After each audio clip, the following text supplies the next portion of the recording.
હારી જવું તે હાર નથી, પરંતુ પ્રયત્ન ન કરવો તે હાર છે.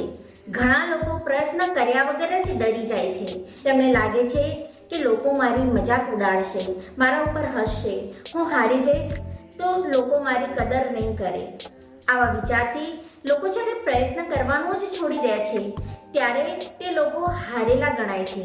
પરંતુ જે લોકો સતત મહેનત કરે છે, સતત આગળ વધવાનો પ્રયત્ન કરતા રહે છે, તે લોકો હારીને પણ જીતેલા જ ગણાય છે. કોમ્પિટિશનમાં 10 વિદ્યાર્થીઓએ ભાગ લીધો હોય, પરંતુ તેમાં એક જ વિદ્યાર્થીની જીત થાય છે. એનો જરા પણ એવો મતલબ નથી કે બાકીના 9 વિદ્યાર્થીઓ હારી ગયા છે. તે આજે નહીં તો કાલે ક્યાંક ને ક્યાંક સારી જીત મેળવશે, સફળતા પામશે.